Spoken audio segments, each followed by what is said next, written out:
বিসমিল্লাহির রহমানির রহিম। সূরা আল-লায়ন। আয়াত সংখ্যা 21টি, সূরা সংখ্যা 92, পারা 30। শপথ রাত্রির যখন সে আচ্ছন্ন করে, শপথ দিনের যখন সে আলোকিত হয়, এবং তার যিনি নর ও নারী সৃষ্টি করেছেন। নিশ্চয়ই তোমাদের কর্মপ্রচেষ্টা বিভিন্ন ধরনের। অতএব যে দান করে এবং খোদাভীরু হয় এবং উত্তম বিষয়কে সত্য মনে করে, আমি তাকে সুখের বিষয়ের জন্য সহজ পথ দান করব। আর যে কৃপণতা করে ও বেপরোয়া হয় এবং উত্তম বিষয়কে মিথ্যা মনে করে, আমি তাকে কষ্টের বিষয়ের জন্য সহজ পথ দান করব।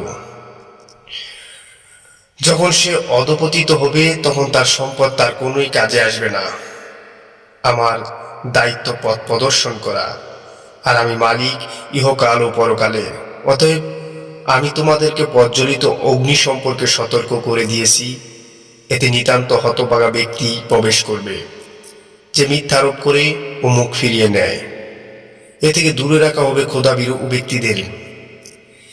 যে আত্মশুদ্ধির জন্য ধন সম্পদ দান করে এবং তার উপর কারো কোনো প্রতিদানযোগ্য অনুগ্রহ থাকে না, তার মহান পালনকর্তার সন্তুষ্টি অন্বেষণ ব্যতীত, সে ব্যক্তি সন্তুষ্টি লাভ করবে।